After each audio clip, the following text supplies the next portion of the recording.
बच्चों, आज मैं फिजिक्स भौतिकी 12th 2021 के वस्तुनिष्ठ प्रश्न को हल करने जा रहा हूं। आप इस प्रश्न को ध्यानपूर्वक पढ़ें, देखें और परीक्षा में इसकी तैयारी से फायदा उठाएं। मेरा पहला प्रश्न है, प्रतिरोधों के समानांतर क्रम में निम्नलिखित में कौन सी राशि समान होती है? तो प्रश्न मेरा इस तरह से है कि जब प्रतिरोध को समानांतर क्रम में जोड़ते हैं तो कौन सी राशि जो है वह कौन सी राशि समान रहती है? तो ये मैंने दो प्रतिरोध लिया R1 और R2 और इसको समानांतर क्रम में जोड़ा। तो देखते क्या है कि समानांतर क्रम में जोड़ने के बाद ये जो सेल है, सेल का विभवांतर अगर भी है तो ये दोनों जो प्रतिरोध होंगे उनके सिरों का जो विभवांतर होगा वह जो है समान होगा। मतलब इन दोनों सिरों के बीच का विभवांतर जो है उनमें समान होता है। तो इसका राइट आंसर होगा विभवांतर। धारा जो है वह जब यह सेल से निर्गत होगा और यह प्रतिरोध में जाएगा तो यह दो भागों में विभक्त हो जाएगा। तो इस प्रश्न का जो राइट आंसर होगा वह होगा विभवांतर। तो मेरा राइट आंसर है ए विभवांतर। तो तो विभवांतर को हम लोग कलर कर देंगे तो मेरा राइट आंसर हो जाएगा विभवांतर। दूसरा प्रश्न है, 1 हेनरी बराबर होता है। तो 1 हेनरी बराबर हमें पूछा जा रहा है कि 1 हेनरी कितने के बराबर होता है? तो इस प्रश्न का देखेंगे आंसर 1 हेनरी और आंसर मुझे मिली हेनरी में दिया है। तो 1 मिली में होता है 10⁻³ के। तो मैं ऊपर 10⁻³ से मल्टीप्लाई कर लिया हूँ, तो नीचे भी मुझे 10⁻³ से भाग मल्टीप्लाई करना होगा, यानी कि ऊपर में 10⁻³ से भाग देना होगा। और अब जब मैं देख लूँ तो एक या 10⁻³ को मिली बोलते हैं तो ये हो जाएगा मिली हेनरी और नीचे हो जाएगा 10⁻³ और ये 10⁻³ नीचे से ऊपर जाएगा तो हो जाएगा 10⁻³ मिली हेनरी और 10⁻³ मिली हेनरी इसका राइट आंसर हो जाएगा। तो इसका राइट आंसर होगा 10⁻³ मिली हेनरी के। तो मैं इसमें जो है राइट आंसर हो जाएगा 10⁻³ मिली हेनरी। तो ये मेरा राइट आंसर हो जाएगा इसका ए 10⁻³ मिली हेनरी के। नेक्स्ट क्वेश्चन है मेरे पास कि रेडियो एक्टिव तत्व के लिए निम्नलिखित में कौन सही है? तो रेडियो एक्टिव तत्व है, रेडियो सक्रिय तत्व है। रेडियो सक्रिय तत्व वैसे तत्व कहते हैं जिससे अदृश्य किरणें निकलती हैं और वह अदृश्य किरणें अल्फा, बीटा और गामा किरणें जो हैं होती है। टीए यहाँ पर जो है हमें दिया हुआ है औसत आयु, या हम कह सकते हैं मीन लाइफ बोलते हैं, इसको माध्य आयु बोलते हैं। तो औसत आयु जो है वह विखंडन नियतांक का व्युत्क्रम होता है, अर्थात औसत आयु का सूचक टीए है। तो टीए बराबर हो जाएगा 1/λ। लेमडा यहाँ पर विखंडन नियतांक है, तो इसका राइट आंसर हो जाएगा टीए बराबर 1/λ। तो इसका राइट आंसर हो जाएगा टीए बराबर 1/λ बी।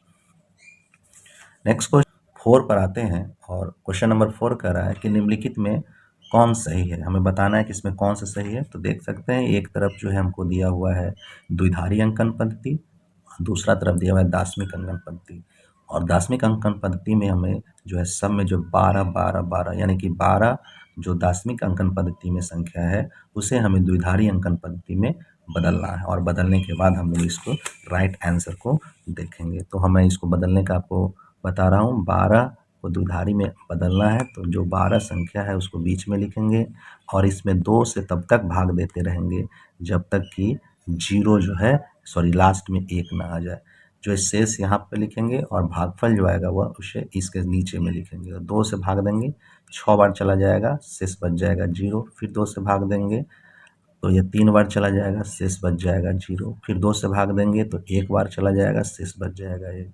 अब नीचे से जो इसको ऊपर की ओर सजा करके लिख देंगे तो यह हो जाएगा 1 1 0 0 और द्विधारी को है तो नीचे 2 और ये किसका है मेरे पास 12 का है।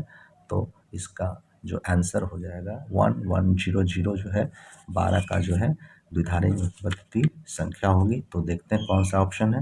तो अगर हम देखें तो ऑप्शन जो है मेरे पास जो ऑप्शन जो है ए जो है इसका राइट आंसर है। तो ऑप्शन ए को मैं कलर कर दूंगा, तो ये जो है ऑप्शन हो जाएगा ए। नेक्स्ट प्रश्न है मेरे पास, मूल गेट के लिए निम्नलिखित में कौन सही है। तो हमें मूल गेट के नाम बताने हैं।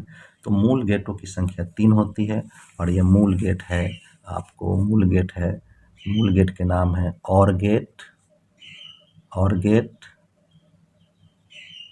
पहला, दूसरा जो है एंड गेट, और तीसरा जो मेरे पास गेट होता है वह होता है नॉट गेट। तो 3 गेट जो है आपको मूल गेट है। इसके बाद नैंड गेट एक होता है और एक जो होता है वह होता है नॉर गेट। तो ये जो गेट है वह व्युत्पन्न गेट है और ये इन्हीं को मिलाने से बनता है। तो इसे हम लोग नैंड गेट और नॉर गेट को सार्वत्रिक गेट भी कहते हैं। लेकिन मुझे इस क्वेश्चन में मूल गेट पूछा जा रहा है, तो मूल गेट की संख्या जो होती है वह 3 होती है, और एंड और नॉट गेट। तो इसका राइट आंसर हो जाएगा एंड और not gate, option A. Option A इसका राइट आंसर हो जाएगा। नेक्स्ट क्वेश्चन देखते हैं हम लोग, क्वेश्चन नंबर 6। क्वेश्चन नंबर 6 में है, निम्नलिखित में से कौन आवेश सिद्ध नहीं है। तो वह कण जो आवेशित नहीं है उसे हमें बताना है। तो अल्फा कण के पास जो आवेश होता है, हीलियम के नाभिक को अल्फा कण कहते हैं। बीटा कण जो है तीव्रगामी इलेक्ट्रॉन को बीटा कण कहते हैं। इलेक्ट्रॉन तो खुद एक ऋण आवेशित कण है। तो इसके बाद फोटोन बच रहा है। फोटोन जो है वह जो है आपको आवेशहीन कण है। विद्युत चुंबकीय तरंग होते हैं और उस विद्युत चुंबकीय तरंग में जो है आवेश नहीं होते हैं। ठीक है, तो इसका राइट आंसर हो जाएगा ए। तो 6 का हो जाएगा फोटोन। नेक्स्ट क्वेश्चन है, कार्बन प्रतिरोध का रंग कोड में पीला का मान क्या होता है। तो कार्बन प्रतिरोध दिया हुआ है और उस कार्बन प्रतिरोध में पीला, तो इसको याद रखने का एक तरीका है, उसको जो है आप याद रखेंगे, नाम है, तो कैसे याद रखेंगे, तो बी रॉय है ना, इतना से ही आपका फिलहाल हो जाएगा। ग्रेट ब्रिटेन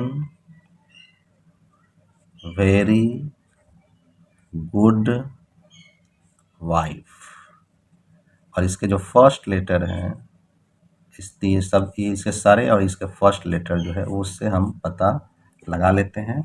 या बी से जो होता है वह ब्लैक, बी से फिर दूसरा ब्राउन, बी से ब्लैक, बी से ब्राउन, आर से रेड, ओ से ऑरेंज, वाई से येलो। फिलहाल इस प्रश्न में मेरे पास येलो है तो मैं आगे नहीं बढ़ना चाहूँगा। ठीक है, तो देखते हैं क्या कर रहा है कि पीला रंग का, तो पीला आ चुका है। अब इसका 0 होता है, इसका 1, इसका 2, इसका 3 और इसका 4। तो येलो का जो कलर कोड हो जाएगा वह 4 हो जाएगा। तो येलो का कलर कोड जो है वह 4 है। तो इसका राइट आंसर हो जाएगा 4। तो इसे मैं कलर कर दूं, डी ऑप्शन इसके अनुसार राइट आंसर जो है वह 4 हो जाएगा। प्रश्न 8 है, औसत रंग पीला रंग के अपवर्तनांक के लिए निम्नलिखित में कौन सा सही है। तो मुझे पीला रंग का अपवर्तनांक पूछा जा रहा है। तो जैसा हम लोग जानते हैं कि जो है रंगों की संख्या जो है 7 होती है। जब श्वेत प्रकाश प्रिज्म से टूटता है तो वह 7 रंगों में विभक्त हो जाता है। और पीला रंग को जो औसत रंग या माध्य रंग बोला जाता है, और ये औसत रंग और माध्य रंग का अपवर्तनांक जो है वह होता है म्यू वाई बराबर, तो म्यू भी बैगनी रंग का और लाल रंग के अपवर्तनांक के जोड़ का आधा होता है। तो म्यू भी प्लस म्यू आर बाई 2 या mu R plus mu V by 2 के बराबर हो जाएगा। तो इसका राइट आंसर हो जाएगा, इसका राइट आंसर हो जाएगा, इसका राइट आंसर हो जाएगा A, mu R plus mu V by 2। तो 8 का आंसर हो जाएगा ए। प्रश्न संख्या 9 है, समानांतर सतह वाली कांच की पट्टी की शक्ति होती है। तो समानांतर सतह वाला कांच की जो पट्टी की शक्ति पावर पूछ रहा है, तो पावर जो है वो पावर जो है उसको निकालने का फॉर्मूला क्या है मेरे पास, तो पावर जो है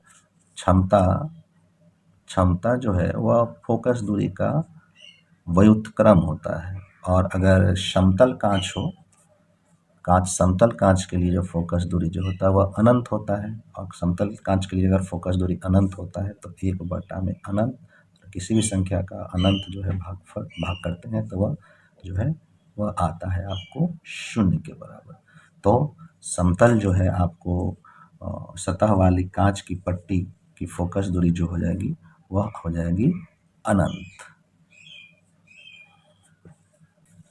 नेक्स्ट प्रश्न है मेरा, क्वेश्चन नंबर आते हैं हम लोग 10 पर। कोणीय वर्ण विक्षेपण बराबर होता है।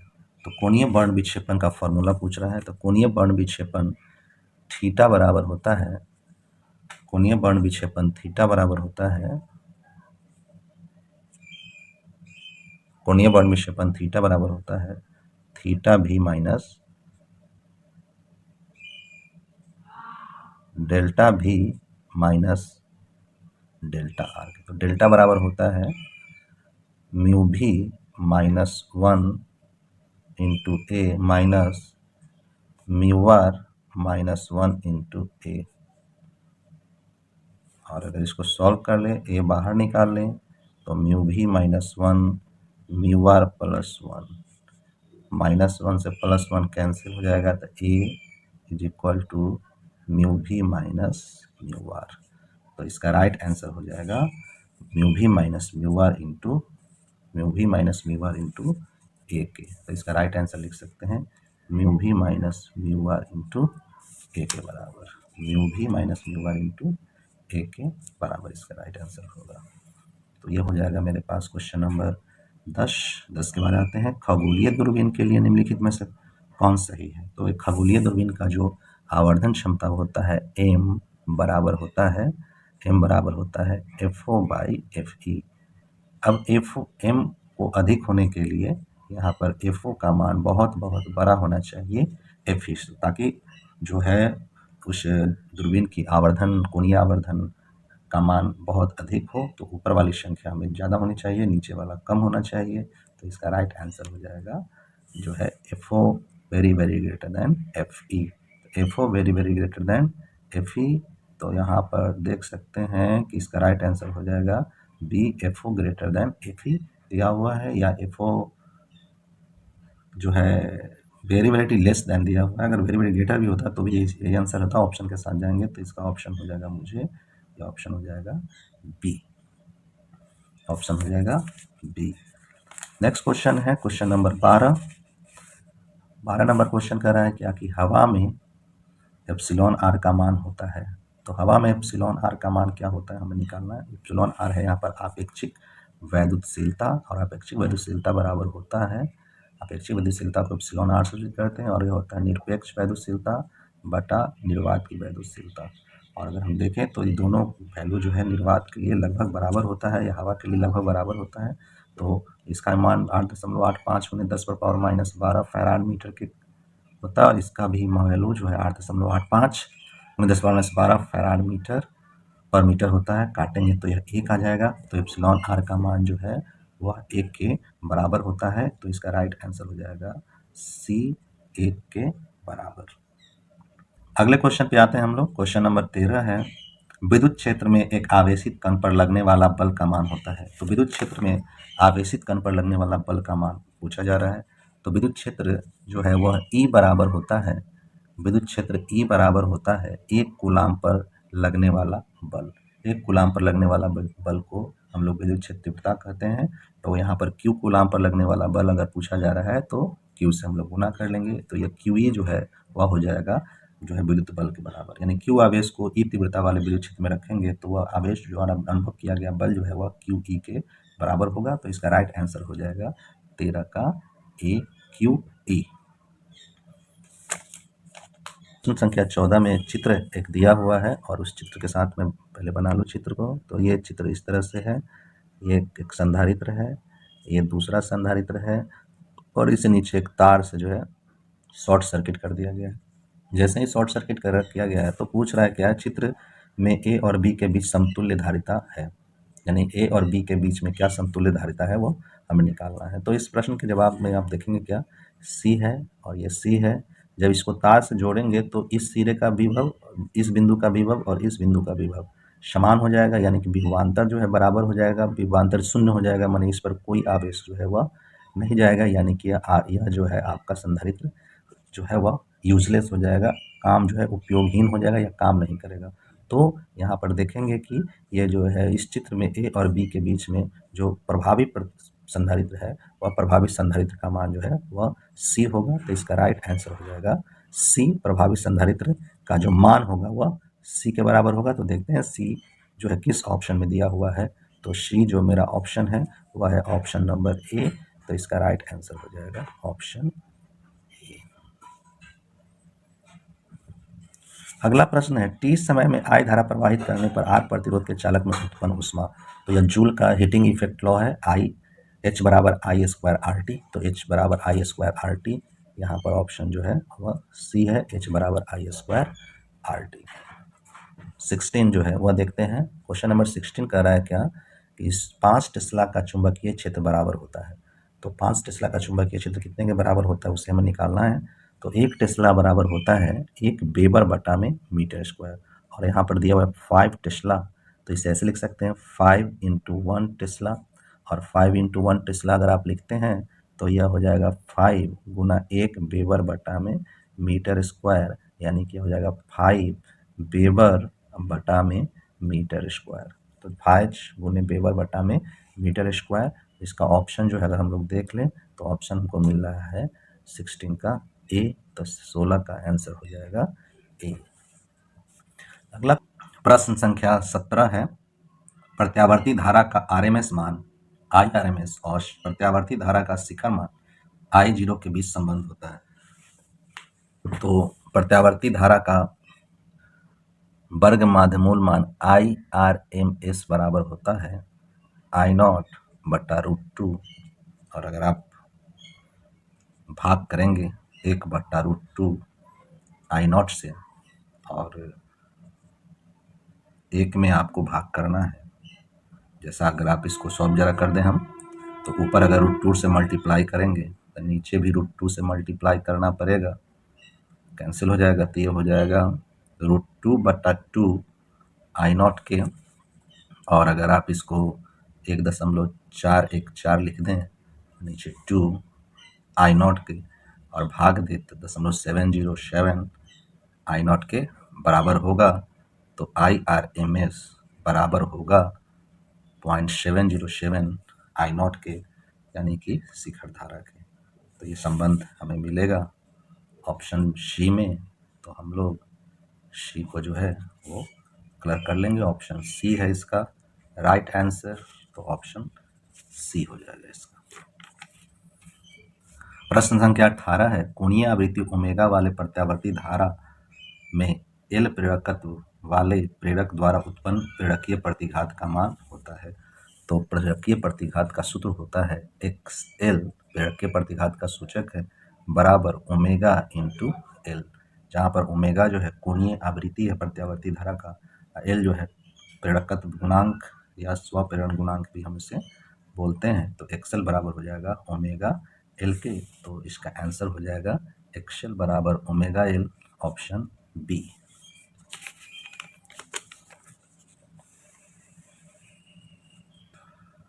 उन्नीस नंबर क्वेश्चन है, शक्ति गुणांक के लिए निम्नलिखित में कौन संबंध सही है। शक्ति गुणांक, तो आते हैं इस प्रश्न पे। शक्ति गुणांक के लिए तो फॉर्मूला होता है यथार्थ शक्ति बराबर ERMS IRMS cos phi। इसे हम लोग यथार्थ शक्ति कहेंगे, इसे हम लोग आभासी शक्ति कहते हैं।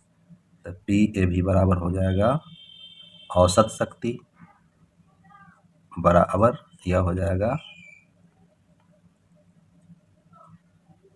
आभासी शक्ति गुना शक्ति गुणांक, cos phi को शक्ति गुणांक कहते हैं। तो हो जाएगा औसत शक्ति बटा में आभासी शक्ति बराबर हो जाएगा आपको cos 5। cos 5 को बोलते हैं शक्ति गुणांक।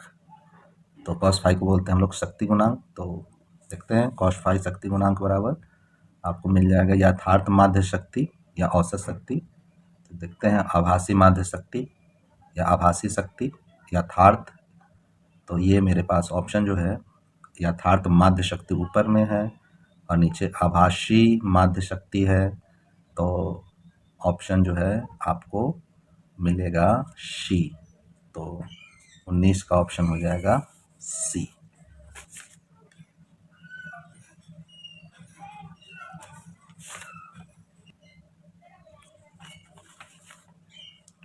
बीस नंबर क्वेश्चन है कार्बन प्रतिरोध के हरे रंग का के कोड का मान होता है। तो कार्बन प्रतिरोध में हरे रंग का कोड का मान हमें निकालना है। तो इसका आंसर मैंने देखते हैं कैसे सॉल्व करेंगे। तो बी रॉय ग्रेट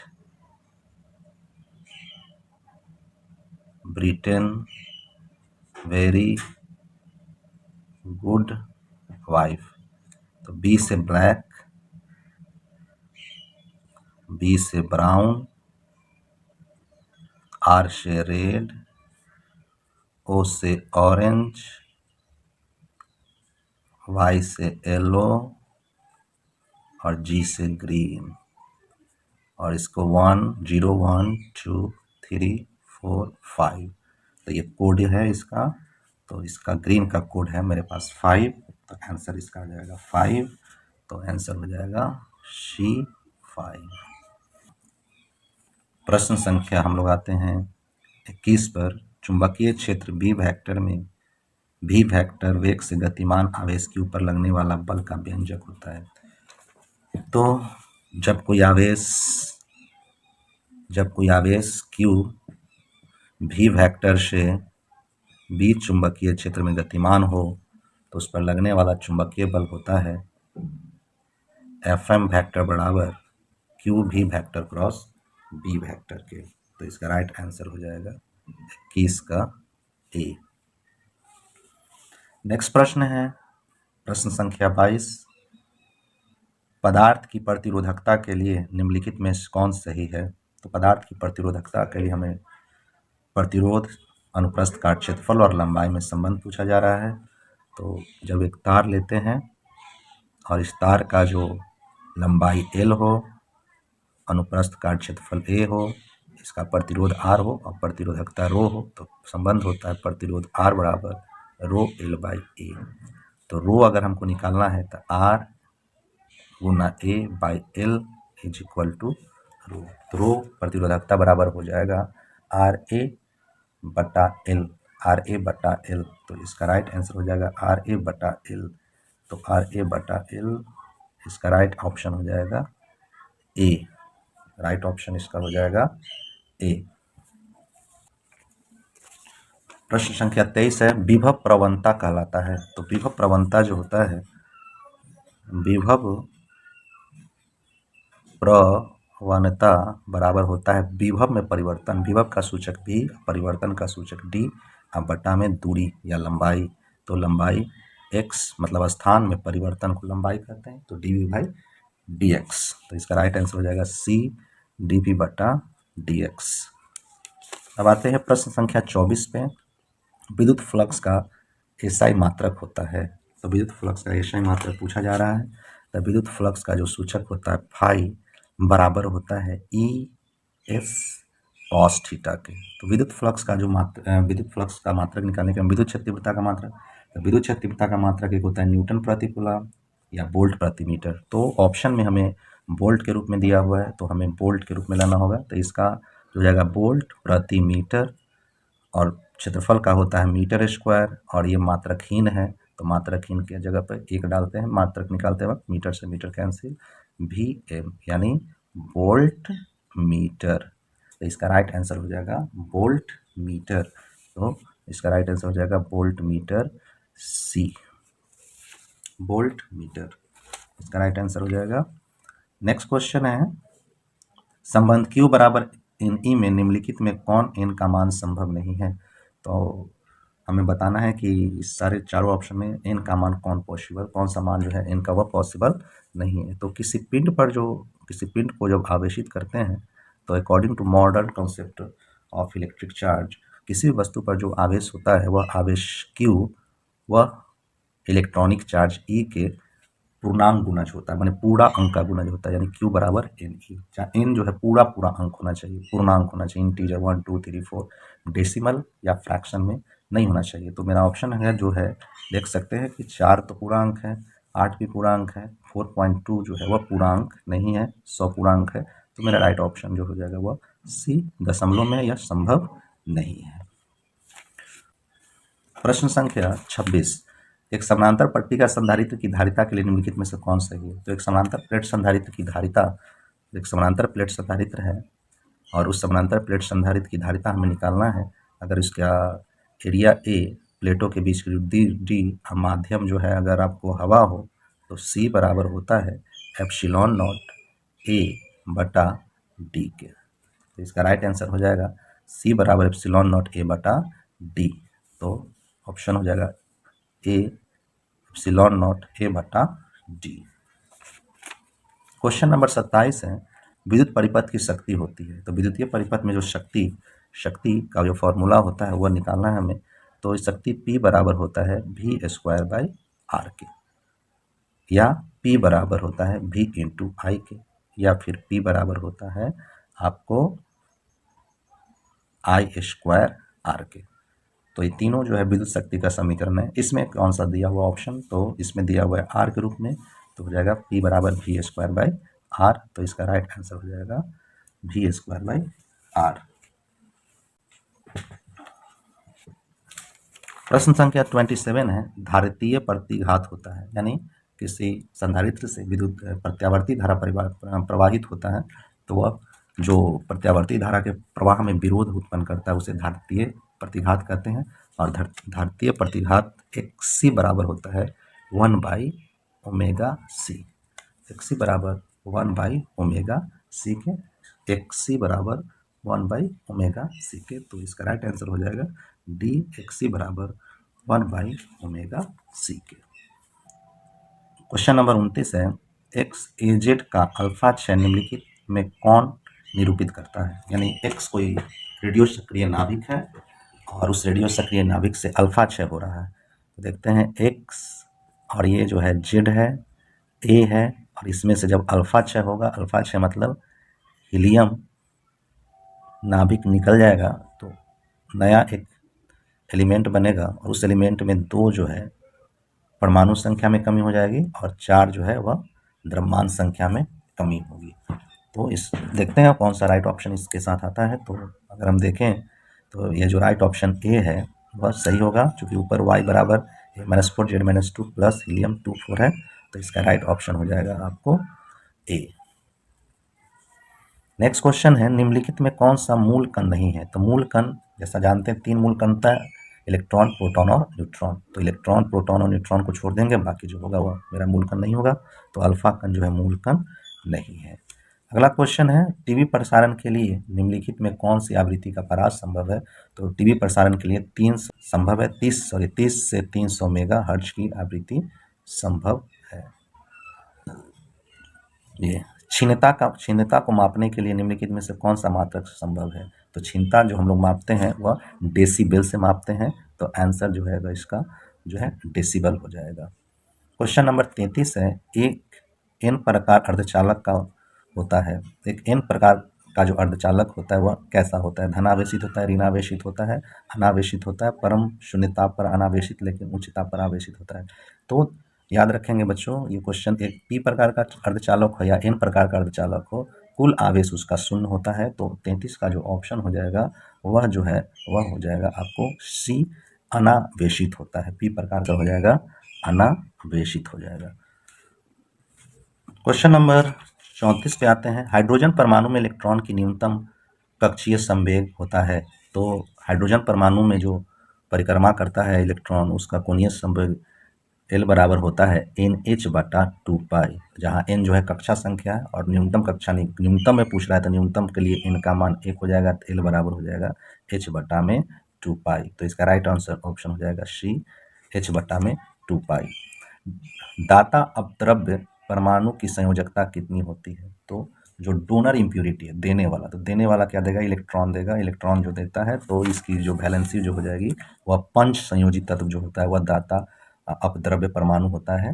तो इसका इस्तेमाल हम लोग इन प्रकार के अर्धचालक के निर्माण में करते हैं जिसकी संयोजकता जो है 5 होती है। तो 35 का जो ऑप्शन हो जाएगा वो हो जाएगा सी, 5। 36 नंबर क्वेश्चन है प्रकाश वर्ष किस भौतिक राशि का मात्रक है? तो प्रकाश वर्ष नाम से जैसा लग रहा है वर्ष जो है समय का मात्रक होता है, लेकिन ये जो है आपको प्रश्न में ये जो मात्रक है वो थोड़ा कंफ्यूजिंग नाम है इसका, आपको जो है भ्रमित कर सकता है। तो प्रकाश वर्ष का डिफिनीशन होता है कि सूर्य के प्रकाश द्वारा एक साल के दौरान निर्वात में तय की गई जो दूरी होती है वह प्रकाश वर्ष कहलाता है। तो यह दूरी का मात्रक है। तो 36 का ऑप्शन हो जाएगा ए, जो है यह दूरी का मात्रक होता है। अगला प्रश्न है सरल सूक्ष्मदर्शी द्वारा बना हुआ प्रतिबिंब होता है। तो जो सरल सूक्ष्मदर्शी जो प्रतिबिंब बनाता है वह सीधा बनाता है और काल्पनिक बनाता है। तो ऑप्शन हो जाएगा काल्पनिक और सीधा। तो ये हो जाएगा 37 का ए। 38 है उत्तल लेंस द्वारा निम्नलिखित में कौन सा दृष्टि दोष दूर किया जाता है? तो उत्तल लेंस द्वारा कौन सा जो है दृष्टि दोष उत्पन्न किया जाता है? तो इसको याद रखने का फॉर्मूला मेरे पास है नंदू और औ।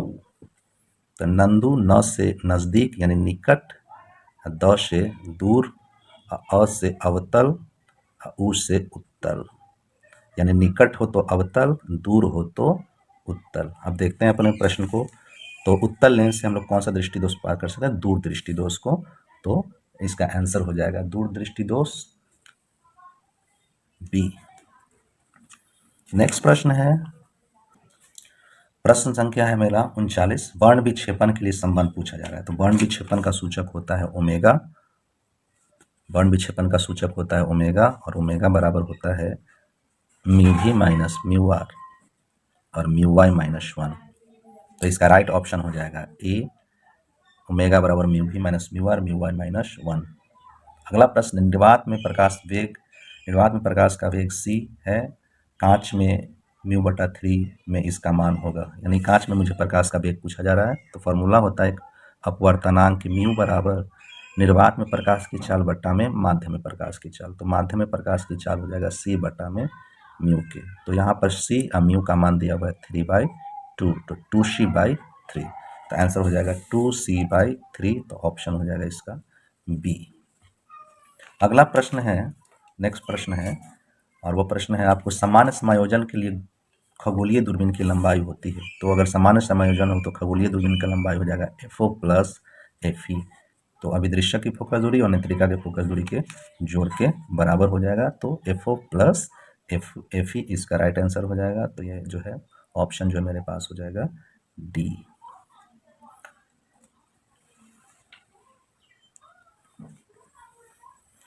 42 है एक स्वस्थ व्यक्ति के आंख के लेंस की फोकस दूरी लगभग होती है। तो एक स्वस्थ व्यक्ति की आंख की फोकस दूरी लगभग 2 सेंटीमीटर के करीब होता है। तो राइट आंसर हो जाएगा इसका बी। 43 नंबर क्वेश्चन है, निम्नलिखित में किस भौतिक राशि का पुनः वितरण प्रकाश के व्यतिकरण में होता है? तो प्रकाश के पुनः वितरण में प्रकाश की तीव्रता का जो है वह पुनः वितरण होता है। तो ऑप्शन जो हो जाएगा इसका 43 का ऑप्शन हो जाएगा बी। तो ऑप्शन इसका हो जाएगा बी। फोटॉन का विराम द्रव्यमान क्या होता है? तो फोटॉन का विराम द्रव्यमान 0 माना गया है। तो इसका राइट ऑप्शन हो जाएगा ए, 0। बोर की आवृत्ति शर्त होता है। तो बोर की आवृत्ति कहता क्या है कि जब परमाणु एक कक्षा से दूसरे कक्षा में जब जाता है तो वह जो ऊर्जा उत्सर्जित करता है वह एच न्यू के बराबर होता है। यानी E1 माइनस E2 बराबर एच न्यू के, जो एच न्यू के। अगला प्रश्न है, प्रश्न संख्या 46 पे आते हैं हम लोग। सौर ऊर्जा का स्रोत होता है। तो सौर ऊर्जा का स्रोत जो है नाभिक के संलयन है। Option number D. विद्युत का सबसे अच्छा चालक कौन है? तो विद्युत का सबसे अच्छा चालक जो है वह है आपको चांदी। Option number A. प्रश्न संख्या 48 कह रहा है क्या कि नॉर द्वारक का बुलियन व्यंजक है। तो नॉर द्वारक का बुलियन व्यंजक y बराबर a प्लस बी बार होता है। तो ऑप्शन जो हो जाएगा वह हो जाएगा आपको बी। अब इसे द्विधारी संख्या 1001 को दार्शनिक पद्धति में बदलना है। तो मुझको एक संख्या दिया गया है 1001 और इसे मुझे बदलना है द्विधारी में। तो इसे मुझे बदलना है द्विधारी में। तो यहाँ 0 1 2 3 लिख दूंगा और यहाँ पर 1 है और यह 2 पर पावर 3 प्लस 0 है, 2 पर पावर 2 प्लस 0 है, गुना 2 पर पावर 1 प्लस 1 है, 2 पर पावर 0, 2 दूनी 4, 4 दूनी 8, इसका हो जाएगा 0, चूँकि 0 से गुना करेंगे, फिर यहाँ भी 0 है तो 0, और किसी संख्या पर पावर 0 1 होता है, 1 में 1 से गुना करेंगे तो 1, यानी कि यह हो जाएगा मेरे पास 9, है ना। तो ये संख्या जो हो जाएगी वह 9 हो जाएगी। तो इसका राइट ऑप्शन हो जाएगा C 9। अगला प्रश्न है किसी माध्यम की आपेक्षिक वैद्युशीलता होता है। तो आपेक्षिक वैद्युशीलता जो होता है वह एप्सिलॉन आर बराबर होता है निरपेक्ष वैद्युशीलता बटा में निर्वात की वैद्युशीलता। तो एप्सिलॉन आर बराबर एप्सिलॉन बटा में एप्सिलॉन 0। तो एप्सिलॉन बटा में एप्सिलॉन 0 ऑप्शन जो है ए। एक बिंदु आवेश Q से r दूरी पर विद्युत विभव का मान होता है। तो एक बिंदु आवेश है, बिंदु आवेश Q है, Q से r दूरी पर विद्युत विभव V निकालना है। तो V बराबर होता है 1/4 pi epsilon not 1/4 pi epsilon not Q बटा r के। तो ऑप्शन इसका हो जाएगा ए। तो ऑप्शन ए हो गया। नेक्स्ट क्वेश्चन है आवेश का पृष्ठ घनत्व बराबर होता है। तो आवेश का पृष्ठ घनत्व, आवेश का पृष्ठ में सिग्मा बराबर होता है Q बटा में आवेश बटा में क्षेत्रफल, आवेश बटा में क्षेत्रफल। तो आवेश बटा में क्षेत्रफल को हम लोग बोलते हैं। पानी का परावैद्युत स्थिरांक होता है। पानी का परावैद्युत स्थिरांक जो है वह 80 होता है। तो इसका राइट आंसर हो जाएगा 80। 54 नंबर क्वेश्चन है आर त्रिज्या की पृथ्वी का धारिता होती है। तो आर त्रिज्या का पृथ्वी की जो धारिता का सूत्र होता है, धारिता का सूत्र C बराबर होता है 4 पाई एप्सिलॉन नॉट आर के। तो धारिता का सूत्र C बराबर 4 पाई एप्सिलॉन नॉट आर के बराबर हो जाएगा। नेक्स्ट क्वेश्चन है 1 एम्पियर बराबर होता है। तो 1 एम्पियर जो है 1 एम्पियर 1 कूलाम अगर 1 सेकंड में प्रवाहित हो तो उसे 1 एम्पियर कहते हैं। 1 कूलाम अगर 1 सेकंड में प्रवाहित हो जाए तो उसे हम लोग 1 एम्पियर कहते हैं, यानी 1 कूलाम प्रति सेकंड, 1 कूलाम प्रति सेकंड। तो ऑप्शन हो जाएगा ए। 56 है विद्युत वाहक बल की इकाई होती है। तो विद्युत वाहक बल की इकाई होता है आपको वोल्ट। तो इसका राइट आंसर हो जाएगा सी वोल्ट। वोल्ट मीटर द्वारा मापा जाता है। तो वोल्ट मीटर द्वारा जो है हम लोग विभवांतर को मापते हैं। 1/4 पाई एप्सिलॉन नॉट का मान कितना है। तो 1/4 पाई एप्सिलॉन नॉट का मान 9 × 10⁻9 न्यूटन मीटर स्क्वायर प्रति कूलम स्क्वायर होता है। तो ऑप्शन हो जाएगा ए। निम्नलिखित में से कौन सा संबंध सही है। तो विद्युत क्षेत्र तीव्रता का फॉर्मूला जो होता है, विद्युत क्षेत्र तीव्रता का फॉर्मूला E वेक्टर बराबर F वेक्टर बटा में Q। तो विद्युत क्षेत्र तीव्रता का फॉर्मूला हो जाएगा E वेक्टर बराबर F वेक्टर बटा में Q। Option A. विद्युत विभव का बराबर होता है, विद्युत विभव बराबर होता है। तो विद्युत विभव जो बराबर होगा वह होता है V बराबर होता है W बटा में Q के। V बराबर W बटा में Q के। तो V बराबर W बटा में Q के। तो ऑप्शन हो जाएगा B, V बराबर W बटा में Q। विद्युत द्विध्रुव आघूर्ण का ऐसा ही मात्रक कूलाम मीटर होता है। तो इसका ऑप्शन हो जाएगा कूलाम मीटर। 1 फैराड किसे कहेंगे। तो अगर हम लोग एक संधारित्र पर Q बराबर हो जाता है CV, Q बराबर CV, इसलिए C बराबर हो जाएगा Q बटा में V। अगर 1 कूलाम का आवेश 1 वोल्ट के विभवांतर पर डाल दें, यानी 1 कूलाम प्रति वोल्ट को हम लोग 1 फैराड कहते हैं। तो इसका ऑप्शन हो जाएगा बी। ऑप्शन हो जाएगा बी। आवेशित चालक की संचित ऊर्जा होती है। तो आवेशित चालक की संचित ऊर्जा U बराबर होता है 1/2 CV²। U बराबर 1/2 CV², 1/2 CV²। बस फॉर्मूला है ये सब और कुछ। प्रश्न संख्या 64 है ट्रांसफार्मर के लिए निम्नलिखित में कौन सही है। तो ट्रांसफार्मर जो है वह क्या करता है, वह आपको AC की वोल्टता को बढ़ाता या घटाता है, या DC के लिए काम नहीं करता है। तो इसका ऑप्शन हो जाएगा आपको सी, या AC वोल्टता को बढ़ाता या घटाता है। 65 नंबर क्वेश्चन ध्रुव प्रबलता का मात्रक कौन होता है। ध्रुव प्रबलता का मात्रक एम्पियर मीटर होता है। पृथ्वी के ध्रुव पर नमन कोण का मान होता है। तो पृथ्वी के ध्रुव पर जो है नमन कोण का मान जो होता है वह होता है आपको 90 डिग्री, विषुवतीय रेखा पर शून्य होता है यह। निर्वात की चुंबकीय प्रवृत्ति का मान होता है, तो निर्वात की चुंबकीय प्रवृत्ति का मान जो है वह शून्य होता है। उसके बाद है चुंबकशीलता म्यू के लिए निम्नलिखित में कौन सा संबंध सही है। चुंबकशीलता म्यू के लिए जो है म्यू बराबर होता है h बटा में b के, तो ऑप्शन हो जाएगा आपको ए। नेक्स्ट क्वेश्चन है चुंबकीय यामोत्तर में पार्थिव चुंबकीय क्षेत्र बी कॉमा नमन कोण डेल्टा कॉमा बी वेक्टर का क्षैतिज घटक बी एच और बी का उद्दरक घटक बी भी हो तो निम्नलिखित में से कौन सा संबंध सही है। तो बी एच बराबर होता है बी कॉस डेल्टा के, बी एच बराबर होता है बी कॉस डेल्टा के, तो ऑप्शन हो जाएगा ए। और लास्ट क्वेश्चन नंबर 17 है मेरे पास, विद्युत चुंबकीय तरंग की संचेतन की दिशा जो होती है वह E vector cross B vector के समानांतर होती है, तो इसका राइट आंसर हो जाएगा डी के। तो ये